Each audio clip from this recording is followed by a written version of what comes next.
Light, एक ऐसी चीज जिसके बिना हमारी दुनिया बिल्कुल अंधेरी होती। आज के इस एक्सप्लेनर में बिहार बोर्ड कक्षा 10 के भौतिक विज्ञान से जुड़े कुछ बेहद जरूरी कॉन्सेप्ट्स को डिकोड किया जाएगा। खासकर फोकस रहेगा परावर्तन और अपवर्तन की उस दिलचस्प दुनिया पर जो रोजमर्रा की जिंदगी में बहुत काम आती है।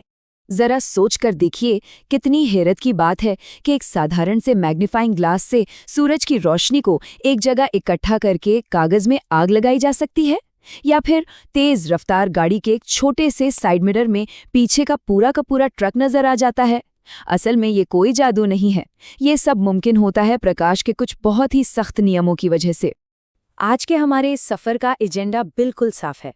शुरुआत करेंगे प्रकाश के परावर्तन से, फिर उसके दो पक्के नियम देखेंगे, उसके बाद अवतल और उत्तल दर्पणों को समझेंगे, फिर लेंस की बात करेंगे और अंत में देखेंगे कि ये सब हमारी रियल लाइफ में कहाँ और कैसे फिट होता है।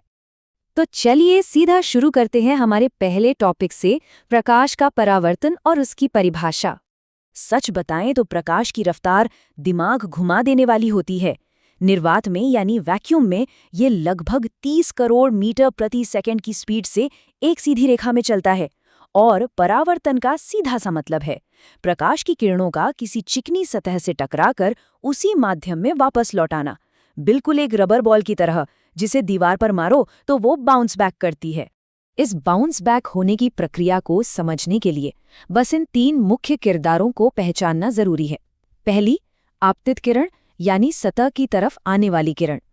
दूसरी, परावर्तित किरण जो टकराकर वापस निकलती है।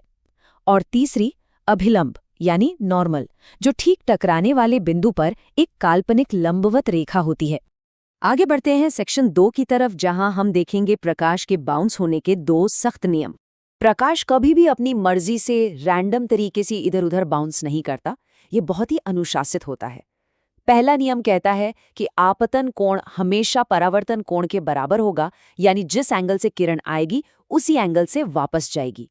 और दूसरा नियम यह है कि आने वाली किरण, लौटने वाली किरण और वो काल्पनिक अभिलंब, ये तीनों हमेशा एक ही समतल यानी एक ही फ्लैट प्लेन में मौजूद होते हैं।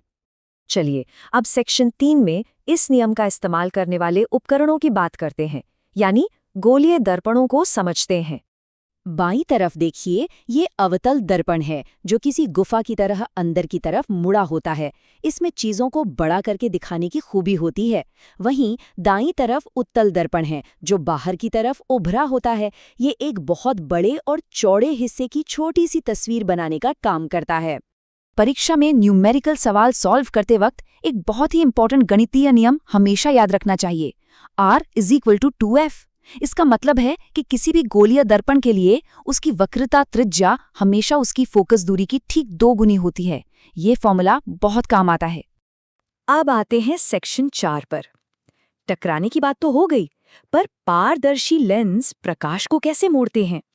आइए अवतल और उत्तल लेंस का फर्क समझते हैं। लेंस का आकार ही उसका काम तय करता है। अवतल लेंस बीच में पतला और किनारों पर मोटा होता है, जो प्रकाश की किरणों को फैला देता है, यानी डाइवर्ज कर देता है। इसके बिल्कुल उलट उत्तल लेंस बीच में मोटा और किनारों पर पतला होता है, और यह प्रकाश की किरणों को सिकोड़कर एक जगह इकट्ठा करने में माहिर है। इसी इकट्ठा करने की जबरदस्त पावर की वजह से उत्तल लेंस को अभिसारी या कन्वर्जिंग लेंस कहा जाता है। याद आया शुरुआत में मैग्नीफाइंग ग्लास से कागज जलाने वाला उदाहरण? वहां एग्जैक्टली यही हो रहा था। एक उत्तल लेंस सूरज की रोशनी को एक सिंगल फोकस बिंदु पर कन्वर्ज कर रहा था।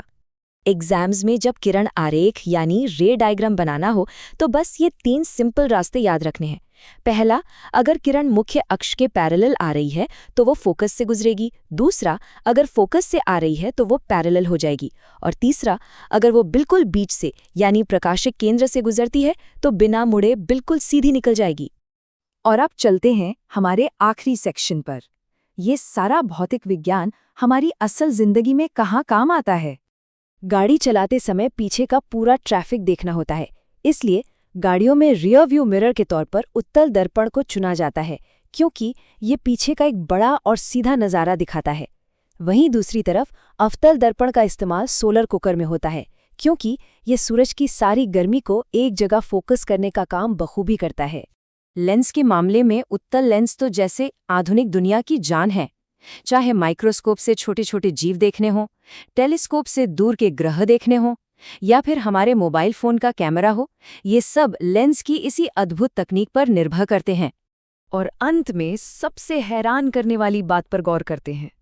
जीव विज्ञान भी इन्हीं भौतिक नियमों पर चलता है। इस पूरी दुनिया को देखने के लिए किसी बाहरी कैमरे की जरूरत नहीं है, क्योंकि इंसान की आंखों के अंदर प्रकाश को फोकस करने के लिए एक प्राकृतिक उत्तल लेंस पहले से मौजूद है।